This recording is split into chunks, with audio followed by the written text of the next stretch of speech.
Man, that's what's up. I appreciate you sharing that and breaking it down. Now I want to ask you, now in comparison to the hip hop scene in New York, did VA have a scene at that time? Did they have any, underground or mainstream rappers or DJs, or was anything, parties or park jams going on?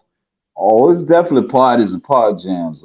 Shout out to Eminem Catering. You know, that was like my little first experience of getting into the b-boy thing. But me being back and forth, like I spent summers in Connecticut, I spent summers in New Jersey, I spent summers in New York, just based on how my mom, my family was moving.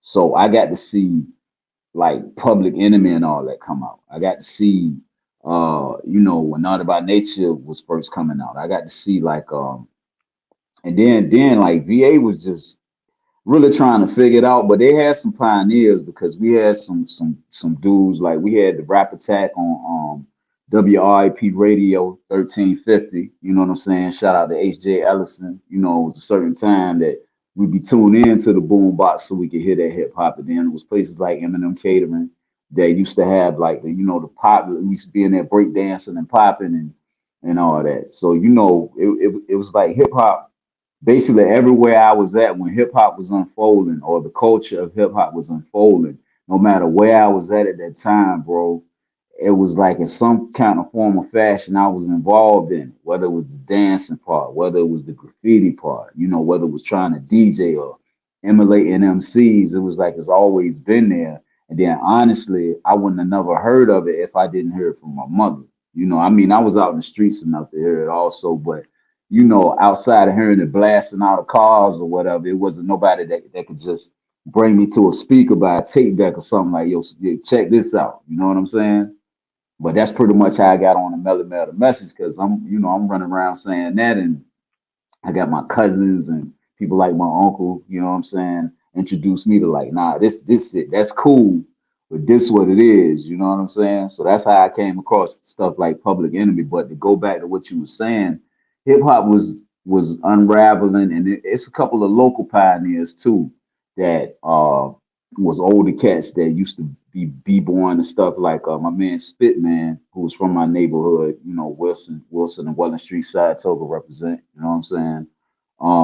And he used to be dancing, and it was a couple of other crews, man. It was like we really had breaking crews in that Eminem catering experience. It was like Beach Street in Virginia type thing, you know what I mean? So it was a beautiful thing, man. It was like, because you got to think, before hip hop got to be like how it is right now, where they really figured out how to make the money and create the narrative, it was like the pioneers really gave you that feel. So it really was a culture. So when people like KRS-One or even like our Wu brethren, you know what I'm saying? They came up in the end when it was fresh and new. They was at the park jams and stuff like that. So they could tell you them stories of the DJs that was carrying the crates and the big speakers and stuff like that. But being a child growing up in that, it was like you could really feel it like all around because everybody was so excited about what this thing was. You know what I mean? So to be involved in it in any type of way at some form or some point, it was going to have some type of effect on you because it was brand new. You know what I mean? And then at the time too, not to add insult to injury or whatever, but we had the crack epidemic. We had the dealers that was out and stuff like that. But even they were like a key implement because of a lot of things, and record companies got funded by street activity and things of that nature. So in that way we kind of gained our own dependence. But as far as like how pure and raw the art was, the only thing I say about it is I wish I could have been around like born 10 years before so I could have seen how like when it first birthed what it changed from versus like what we seeing being documented. Because I'm quite sure if it was anything more than what I was feeling, man, it was beautiful, man. You know what I mean? Like to just go out there and have the police chase you off the block, but you out there with these 20-foot speakers and cool hurt somewhere, and the part getting packed and they passing out flyers and like all this stuff we seen on Beach Street.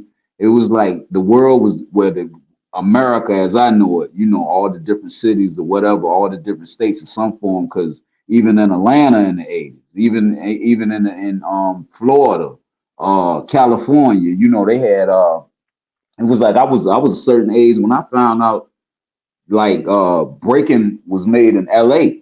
You understand what I'm saying? And Beat Street was made in New York. So that kind of, that kind of stunned me at one time because I didn't really, I really didn't know that after a certain age. I'm just excited about that they got the culture on the big screen finally, even to the point where we in the theater and trying to bust a move, you know what I'm saying? Battling each other or whatever. It was wild, man. But the feeling, it's like something you like when you're passionate about, like people like Jay-Z and RZA and these older, these elder statesmen that's really running hip hop, and they don't even have to do it. But then we got people that's keeping it pushing, like Craig G, Big Daddy Kane, KRS-One, and all these aforementioned groups, like even down to people like Tretch, like people came out in the 90s, but a lot of people that came out in the 90s was doing their work in the late 80s, man. You know what I'm saying? Like EPMD and groups and stuff like that. And when you do the history, you see it's like degrees of separation from how I first started. Like with each crew from everywhere, they always tied in, and it was because of this culture, man. You know what I'm saying? Yeah. Oh yeah, no doubt, man. You dropped a lot of gems in that. That's a blessing though, because you got to see hip hop in the Mecca and outside. Where some people was either outside or they was inside. You got to see it from different, I guess, communities or different cities or different regions. You know what I'm saying?